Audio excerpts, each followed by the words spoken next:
Monsoon सत्र से पहले मंत्रियों की अहम बैठक आज शाम 4 बजे राजनाथ सिंह के आवास पर होनी है हाई लेवल मीटिंग। संसद सत्र की रणनीति पर चर्चा होगी।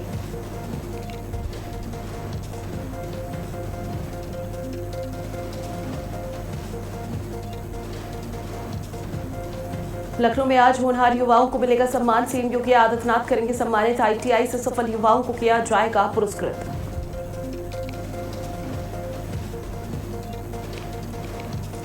लखनऊ में सीएम योगी आदित्यनाथ महापौर सुषमा खरकवाल ने शिष्टाचार भेंट की है। शहर के विकास कार्यों की जानकारी दी है। जन सुविधाओं को और प्रभावी बनाने के लिए सीएम ने दिशा निर्देश जारी किए। लखनऊ में एलडीए का बड़ा एक्शन। अवैध निर्माण और प्लॉटिंग पर कार्रवाई लगातार जारी। होटल रेनेसा में साइड सेटबैक सील कर दी गई। बीकेटी में 5 अवैध प्लॉटिंग पर बुलडोजर।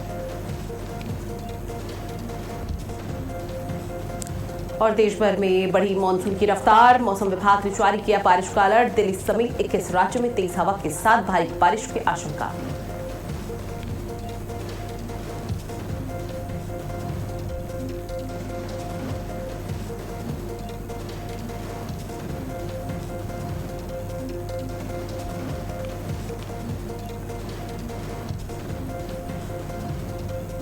नमस्कार, बहुत स्वागत है आप सभी का भारत अपडेट पर। मैं हूं आपके साथ ऋतु भंडारी और शुरुआत करते हैं एक बड़ी खबर के साथ बुलेटिन की, जो कि लखनऊ से मिल रही है, जहां उत्तर प्रदेश में 2027 के विधानसभा चुनाव पर एक्टिव हुई है बीजेपी।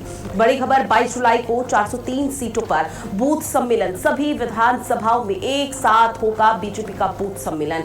ऐसे में मिशन 2027 की तैयारियों का बूथ स्तर पर आकलन किया जाएगा। सम्मेलन से कार्यकर्ताओं को बड़ा संगठनात्मक संदेश दिया जाएगा। हर विधानसभा से सम्मेलन की विस्तृत रिपोर्ट भी भेजी जाएगी। बीजेपी ने 2027 चुनाव की तैयारियों को लेकर संगठनात्मक कवायद तेज कर दी है। तो ये बड़ी खबर आपकी टीवी स्क्रीन पर, जहां आपको बता दें कि यूपी में फिलहाल बीजेपी की तरफ से 2027 के लिए कोशिश की जा रही है कि किसी तरह से अपने जनादेश को और वोट बैंक को मजबूत किया जाए। लेकिन अब बूथ सम्मेलन का आयोजन बीजेपी की तरफ से किया जा रहा है, जहां पर बूथ अध्यक्ष, बूथ के जो तमाम कार्यकर्ता हैं, उनको मजबूत करने का प्रयास किया जाएगा। एकमात्र यही वजह कि 403 विधानसभा सीटों पर भव्य बूथ सम्मेलनों का आयोजन होना है। ऐसे में आपको बता दें कि 22 जुलाई को इस कार्यक्रम का आयोजन होगा, सम्मेलन का 403 विधानसभा सीटों को लेकर। और ऐसे में संगठनात्मक स्तर पर कैसे अपने आप को मजबूत किया जा सकता है, उसको लेकर अभी से कवायद तेज हो चुकी है। जहां सम्मेलनों के जरिए एसआईआर और इसके साथ ही आपको बता दें जो आंकड़े अभी तक सामने आए उसके आधार पर नई बूथ और मंडल कमेटियों का गठन करेंगे।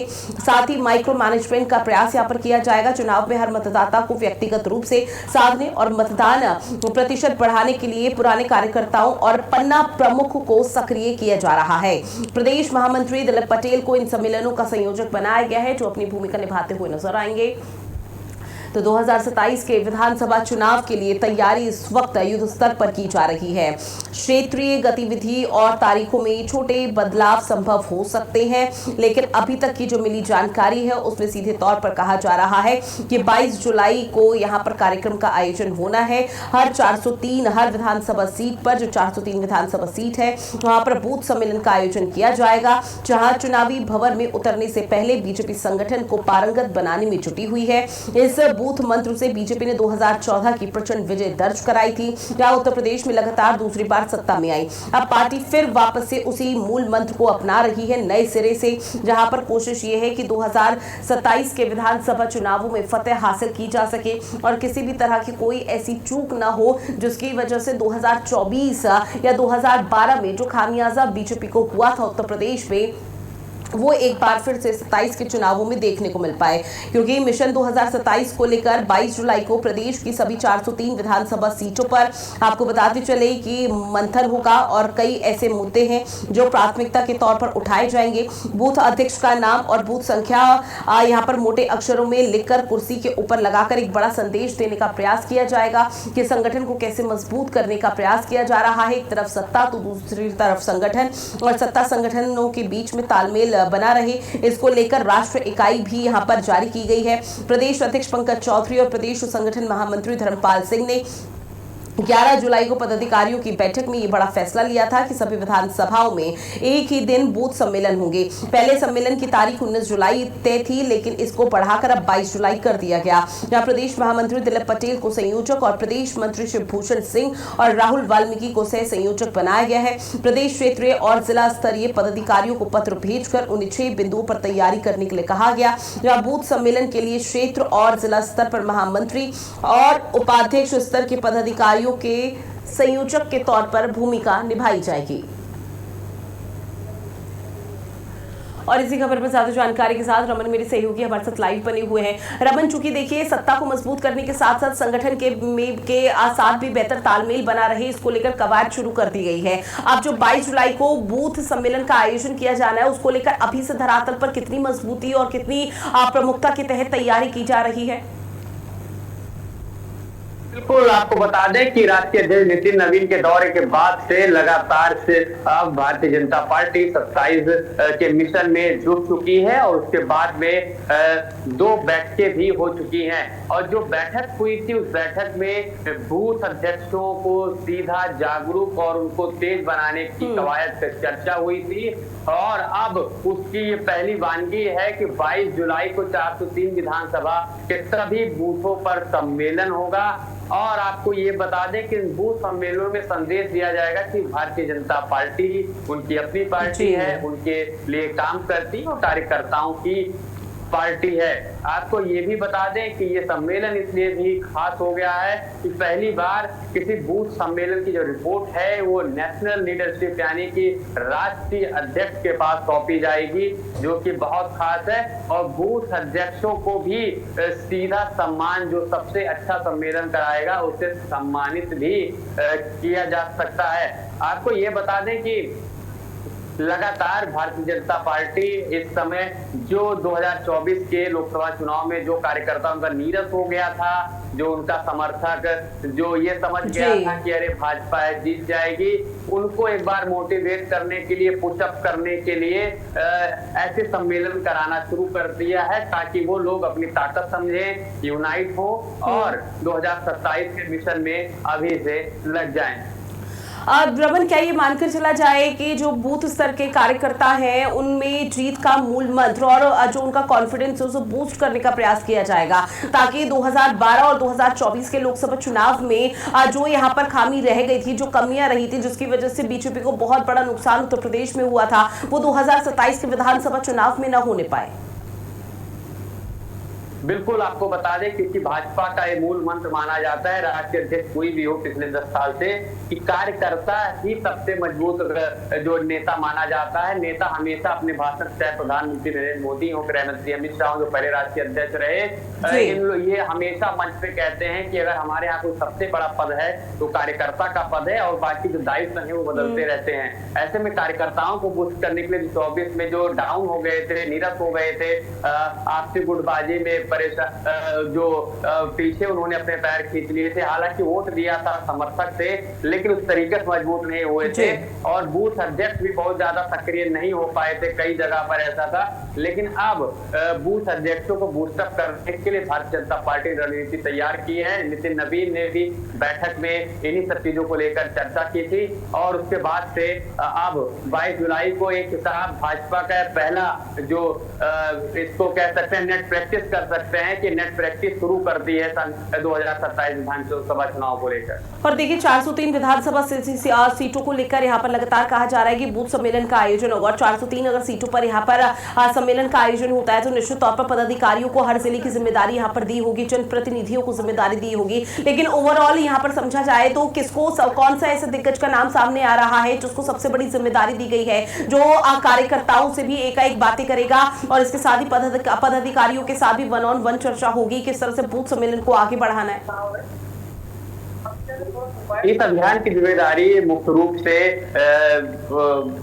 महामंत्री दिलीप पटेल को दी गई है और ऐसे कई पदाधिकारी हैं जिनको इसका साथ संयोजक भी बनाया गया है, जिसकी रिपोर्ट बाकायदा तैयार करवाएंगे और रिपोर्ट को केंद्रीय नेतृत्व तक भेजेंगे और साथ में देखेंगे कि आखिर कौन सा कार्यकर्ता है जो भले छोटे पद पर है, बूथ पर काम कर रहा है, लेकिन उसके अंदर जो ऊर्जा है वो जिले में और प्रदेश में काम करने वाली है, तो उसे भी भारतीय जनता पार्टी मॉनिटरिंग करेगी और अगर ऐसा कोई नेता, ऐसे कुछ नेता अगर सामने निकल कर आते हैं मेहनत करने वाले, तो उनको भी मौका पार्टी दे सकती है। देखिए, फिलहाल बीजेपी की कोशिश तो ये है रमन की 2027 के विधानसभा चुनाव से सीधा 2029 के लोकसभा चुनाव की लकीरें खींची जाए। तो ऐसे में डबल इंजन सरकार की तरफ से क्या कुछ काम किया गया है, क्या हर कार्यकर्ता के माध्यम से ये कोशिश रहेगी कि घर घर तक पहुंचाए, तमाम उपलब्धियों के बारे में हर वर्ग को यहाँ पर बताया जाए?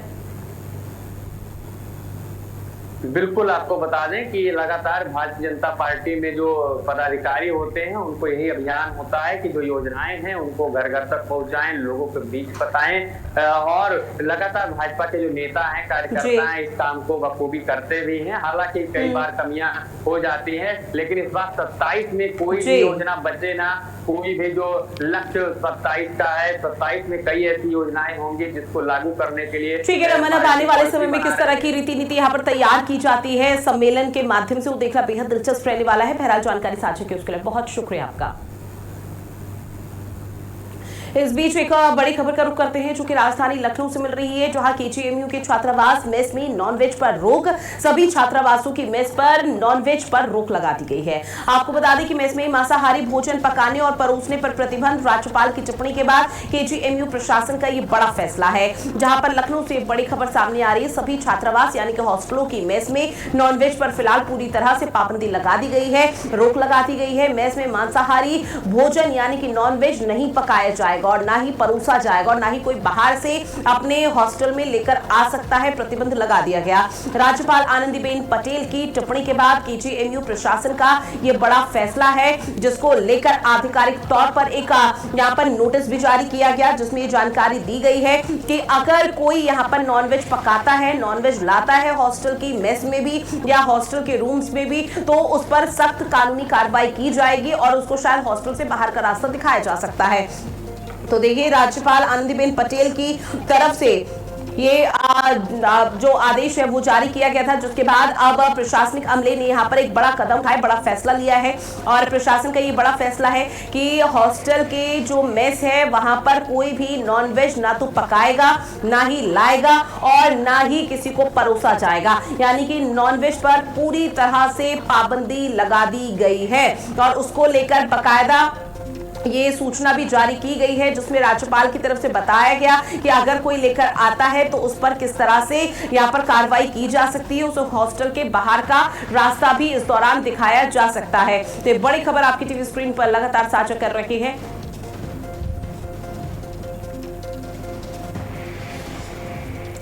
वहीं प्रतापगढ़ में अतिक्रमण के खिलाफ प्रशासन ने एक बड़ी कार्रवाई को अंजाम दिया। तहसील और नगर पालिका की संयुक्त टीम ने बुलडोजर चलाकर अवैध कब्जों को हटा दिया। अभियान के दौरान अतिक्रमणकारियों के बीच में इस वक्त हड़कंप की स्थिति है। वहीं कार्रवाई के दौरान पुलिस और कुछ लोगों के बीच में नोकझोंक की खबर भी सामने आई। जहां प्रशासन ने गुमटी और अवैध पक्के निर्माणों को हटाते हुए स्पष्ट किया है कि नगर पालिका द्वारा तय की गई हरी पट्टी के बाहर दुकान लगाने वालों के खिलाफ भी सख्त कार्रवाई की जाएगी। अभियान के दौरान नायब तहसीलदार रामानुज पांडे, ईओ राकेश कुमार और पुलिस बल भारी संख्या में मौजूद रहा, ताकि किसी भी तरह का जो हो हल्ला हो रहा है लोगों को समझाया जा सके, किसी भी तरह का आपसी मतभेद की जो स्थिति है वो देखने को ना मिल पाए। और इसमें तस्वीरें आपकी टीवी स्क्रीन पर, जो है न सिर्फ प्रशासन का पीला पंजा पहुंचा बल्कि तमाम चीजों को लेकर यहां पर बड़ी कार्रवाई की गई है। जहां प्रशासनिक अमला, आपको बता दें कि तहसील पालिका का ये संयुक्त अभियान रहा है, जहां भी चाहे कचरा किया है, अवैध तरीके से कब्जा किया है, वहां से फिलहाल चाहे मकान हो, दुकान हो, उनको जमींदोज कर दिया गया। अब अतिक्रमण पर ये प्रशासनिक अमले का पीला पंजा चलता हुआ नजर आया। भारी संख्या में पुलिस बल वहां पर मौजूद रहा, ताकि किसी भी तरह की कोई भी हंगामा यहाँ पर किया जाता है लोगों की तरफ से तो तुरंत एक्शन लिया जाए, उनको समझाया जाए। हरी पट्टी के बाहर दुकान लगाने वालों पर यह बड़ी कार्रवाई हुई है। हालांकि पहले ही प्रशासनिक अमले की तरफ से नोटिस जारी कर दिया गया था और कहा था कि कोशिश ये है कि दुकान संचालक खुद से अपनी दुकानों को हटा दे, लेकिन जब दुकानों की संचालकों की तरफ से कोई कार्रवाई नहीं की गई, जिसके बाद अब प्रशासन ने इस बड़ी कार्रवाई को अंजाम दिया है और नोटिस चस्पा करने के बाद बाकायदा यहाँ पर जो टाइम लिमिट दी गई थी, जो समय सीमा दी गई थी, उसके खत्म होने के बाद ये बड़ी कार्रवाई की है। हरी पट्टी के बाहर दुकान पर ये बड़ी कार्रवाई आगे भी यूं ही जारी रहेगी। और ऐसे में आपको बता दें कि संदेश सीधे तौर पर दिया गया है कि अगर अवैध तरीके से कहीं भी कब्जा किया जाएगा उत्तर प्रदेश में तो प्रशासनिक अमला पूरी तरह से एक्शन मोड में है, बख्शेगा किसी को नहीं। और उसी की तस्वीरें आपकी टीवी स्क्रीन पर साझा कर रहे हैं। जहां जहां पर अवैध रूप से कब्जा किया हुआ था वहां पर फिलहाल प्रशासन का एक पीला पंजा पहुंचा। संयुक्त अभियान ये बताया जा रहा है और इस संयुक्त अभियान के माध्यम से लोगों को भी समझाने का प्रयास किया गया। लोगों से भी अपील की गई है कि अगर आप लोग कहीं भी अवैध तरीके से कब्जा करते हैं तो उसका खामियाजा प्रशासनिक अमले को नहीं बल्कि उन लोगों को ही भुगतना पड़ेगा। इसलिए लगातार लोगों को जागरूक भी किया जा रहा है कि अवैध रूप से कहीं भी अतिक्रमण ना किया जाए। अगली खबर जहां मुरादाबाद में एसएसपी आवास पर कथित फर्जी मालिकाना हक का दावा करने वाले मामले पर अब सिविल लाइंस थाने में एफआईआर दर्ज की गई है। पुलिस के अनुसार 4 वरिष्ठ अधिकारियों की जांच समिति की रिपोर्ट के आधार पर यह कार्रवाई हुई। प्राथमिकी जांच के आरोप में कुछ लोगों ने खुद को आवास का मालिक बताकर दस्तावेज पेश किए हैं और लंबे समय तक किराया वसूला है। पुलिस का कहना है कि अब तक मालिकाना हक के दावे की पुष्टि नहीं हुई है। फिलहाल मामले की विस्तृत जांच जारी है और साक्ष्यों के आधार पर आगे की कार्रवाई की जा रही है। तो फर्जी मालिकाना हक को लेकर कार्रवाई हुई है। किराया वसूली पर मुकदमा दर्ज हुआ है। जहां आपको बताते चले कि दस्तावेजों की जांच में फिलहाल पुलिस जुटी हुई है। हालांकि मामले से विवाद था लेकिन अब पुलिस स्टेशन पहुंचा जहां पुलिस लगातार मौके पर पहुंचकर कार्रवाई में जुटी हुई है और जो जरूरी दस्तावेज है उनको भी खंगाला जा रहा है। ऐसे में सच क्या है, साक्ष्य के आधार पर वो पता लगाने की कोशिश हो रही है, क्योंकि अभी तक की जो मिली जानकारी है उसमें बताया जा रहा है कि किराया वसूली के बाद इस तरह के पूरा मामला ये बढ़ता हुआ नजर आया, जहां पुलिस को हस्तक्षेप करना पड़ा और साक्ष्यों के आधार पर आगे की कार्रवाई में फिलहाल पुलिस जुटी हुई है। हालांकि अभी तक जो भी आरोप यहां पर लगाए जा रहे हैं, क्योंकि पुलिस का कहना है कि अब तक मालिकाना हक के दावे की पुष्टि नहीं हुई है, लेकिन अब इंतजार रहेगा कि किस तरह से चीजों को आगे बढ़ाया जा रहा है और जो भी दोषी होगा निश्चित तौर पर उस पर भी कार्रवाई की जाएगी। लेकिन पुलिस प्रशासन का सीधे तौर पर यह कहना कि एसएसपी आवास मामले में एफआईआर दर्ज कर ली गई है और अब आने वाले समय पर इस पर कार्रवाई की जाएगी।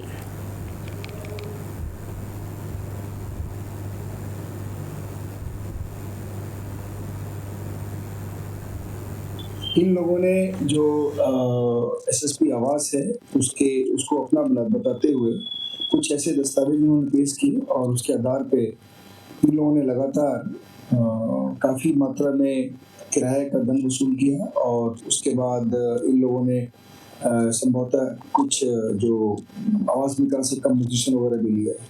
तो ये सारी चीज़ें अभी सामने आई है जांच में और उसके बाद इसमें अभी तजदीद किया गया है। इसकी गहनता से छानबीन की जाएगी, सारे फैक्ट सारे एविडेंसेस देखे जाएंगे और उसके बाद जो भी फाइंडिंग्स होगी उसकी सब्सिस्टेंस जाएगी। साथ ही पीलीभीत की बीसलपुर नगर पालिका के चर्चित कर घोटाले से जुड़े निलंबित कर्मचारी उपेंद्र शर्मा ने कथित तौर पर आत्महत्या कर ली है।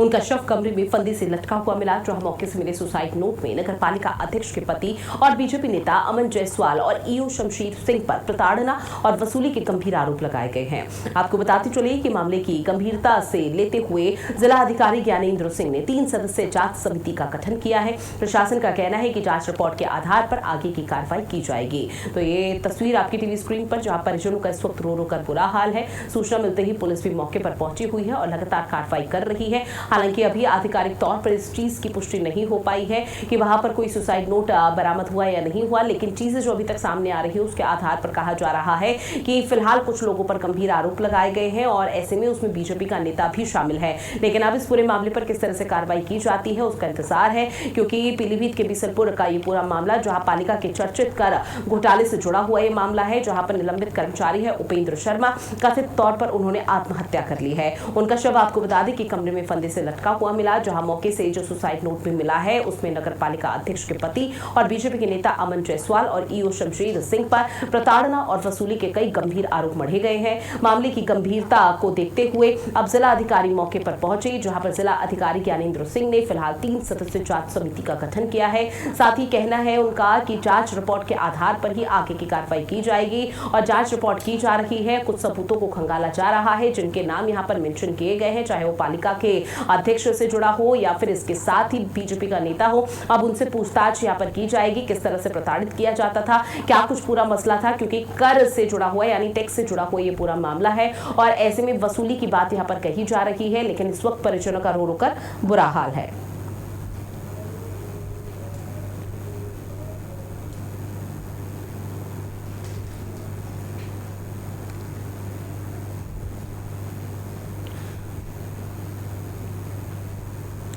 और देखिए, नगर पालिका अध्यक्ष के पति पर गंभीर आरोप लगे हैं। अब इसको लेकर पुलिस लगातार कानूनी कार्रवाई को आगे बढ़ा रही है।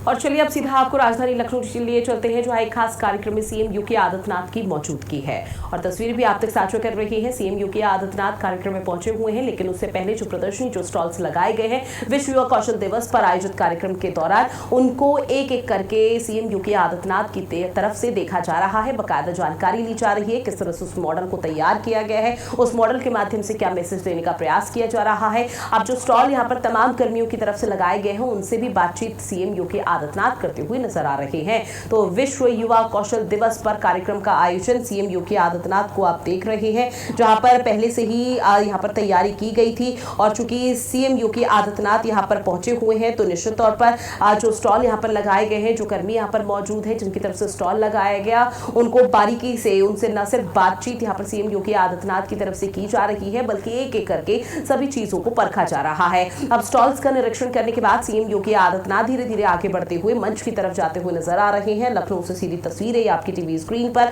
आपको बता दें कि हर साल 15 जुलाई को इसकी शुरुआत संयुक्त राष्ट्र महासभा की तरफ से 2014 में की गई थी, जहां विश्व युवा कौशल दिवस मनाया जा रहा है। और जब बात उत्तर प्रदेश की, तो उत्तर प्रदेश में भी इस तरह के कार्यक्रमों का आयोजन किया गया है और सीएम योगी आदित्यनाथ की उपस्थिति आप देख रहे हैं, जहां सीएम योगी आदित्यनाथ चूंकि मंच पर पहुंच चुके हैं और अब से कुछ ही देर बाद सीएम का संबोधन भी यहां पर होगा। कार्यक्रम की शुरुआत अब से कुछ ही देर में होने वाली है। सीएम योगी आदित्यनाथ की तरफ से संबोधित भी यहां पर किया जाएगा। तो लगातार तस्वीरें आपकी टीवी स्क्रीन पर, जहां सीएम योगी आदित्यनाथ इस खास कार्यक्रम में पहुंचे हुए हैं।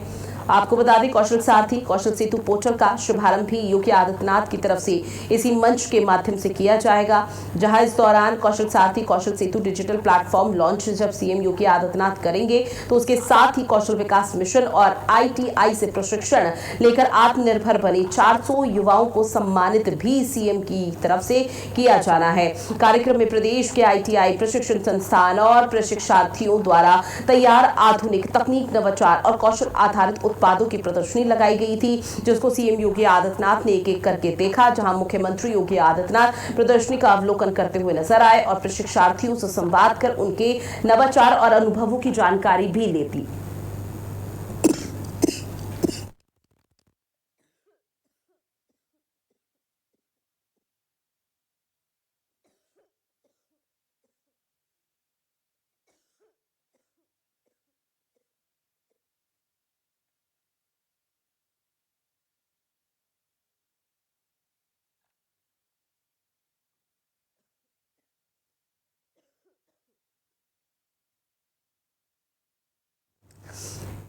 कार्यक्रम के दौरान नए डिजिटल प्लेटफॉर्म कौशल सारथी और कौशल सेतु का शुभारंभ सीएम योगी आदित्यनाथ की तरफ से किया जाएगा। कौशल सारथी पोर्टल पर प्रदेश के सभी प्रशिक्षण केंद्रों पर हर साल विवरण उपलब्ध यहां पर रहेगा, जो हर साल का किस तरह से सिलसिलेवार तरीके से यहां पर चीजें रही थी, उसकी जानकारी उपलब्ध रहेगी। जबकि कौशल सेतु के माध्यम से प्रशिक्षण प्रदाताओं को डिजिटल प्लेटफॉर्म से जोड़ा जाएगा, क्योंकि तमाम लोगों की उपस्थिति है और 400 से ज़्यादा ऐसे में आज यहाँ पर जो छात्र पहुंचे हुए हैं, उनको सम्मानित भी सीएम योगी आदित्यनाथ की तरफ से किया जाना है। मंच सजकर तैयार है, तमाम दिग्गज वहाँ पर मौजूद हैं और अब से कुछ ही देर बाद कार्यक्रम की शुरुआत यहाँ पर हो जाएगी। और उससे पहले की तस्वीरें भी आपकी टीवी स्क्रीन पर साझा की, किस तरह से सीएम योगी आदित्यनाथ ने एक एक प्रदर्शनी का, एक एक स्टॉल का अवलोकन यहाँ पर किया, बाकायदा जानकारी ली गई और कर्मी जो वहाँ पर स्टॉल कर्मी थे, उनसे बातचीत भी योगी आदित्यनाथ की तरफ से की गई और बातचीत के माध्यम से समझने का प्रयास किया गया कि विश्व युवा कौशल दिवस पर वो अपनी किस तरह से सहभागिता दे रहे हैं और इसके साथ ही क्या कुछ वो कर रहे हैं। और चूंकि सीएम योगी आदित्यनाथ फिलहाल मंच पर मौजूद हैं। अब बात अगली खबर की, जो कौशांबी के चरवा थाना क्षेत्र में नींबू के बाग में गौ के अवशेष मिलने से इलाके में हड़कंप की स्थिति है। सूचना मिलते ही पुलिस और प्रशासन की टीम मौके पर पहुंची और एसडीएम की मौजूदगी में घटनास्थल का बारीकी से निरीक्षण किया गया। प्रशासन की निगरानी में अवशेषों को मौके पर ही दफना दिया गया। फिलहाल पुलिस ये पता लगाने में जुटी हुई है कि अवशेष वहां कैसे पहुंचे। पूरे मामले की हर पहलू से जांच की जा रही है और दोषी तक पहुंचने का प्रयास भी लगातार जारी है। तो तस्वीर आपकी टीवी स्क्रीन पर, जहां पर लगातार प्रशासन मौके पर पहुंचा हुआ है, पुलिस कार्रवाई कर रही है। गौ के अवशेष यहां पर मिले हैं और ऐसे में गौ अवशेषों को लेकर जो हड़कंप की स्थिति पूरे गांव वालों के बीच में मची हुई है, उसका भी यहां पर पता लगाने की कोशिश कि आखिर ये चीजें यहां पर कैसे आई हैं। और ऐसे में लोगों से भी एक एक करके पूछताछ की जा रही है और उनसे ये भी पूछा जा रहा है, जानकारी ली जा रही है क्या उनको किसी पर शक है, और उसी के आधार पर पुलिस की कार्रवाई फिलहाल तेज कर दी गई है। और जो यहाँ पर जहाँ पर गौ के अवशेष मिले हैं उसके पूरे दायरे में फिलहाल खंगालने का प्रयास किया जा रहा है कि कहीं और भी तो इस तरह की चीजें संदिग्ध तौर पर देखी नहीं जा रही। और उसके बाद लगातार जो गांव वाले हैं मौके पर पहुंचे हुए हैं, भीड़ लगी हुई है, उनसे भी पुलिस की पूछताछ लगातार जारी है।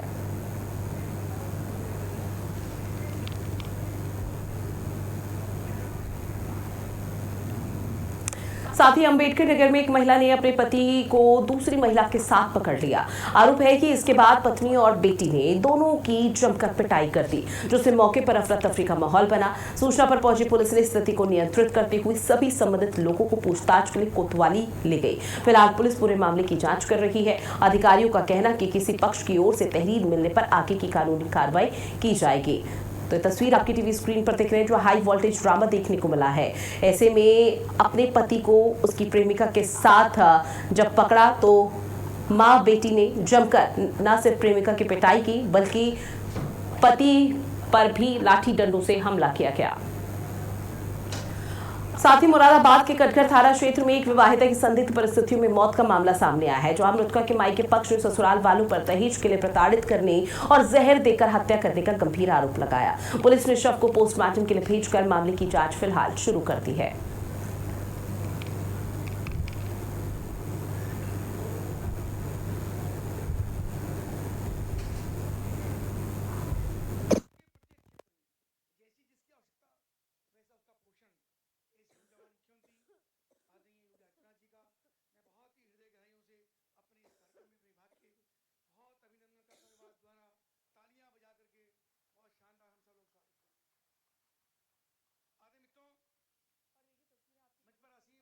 तरह से हड़कंप की स्थिति बची हुई है, जहां ससुरालियों पर फिलहाल आरोप लगाया जा रहा है कि दहेज की वजह से उनकी बेटी को प्रताड़ित किया गया, जिसके बाद आज उसने आत्महत्या कर ली है।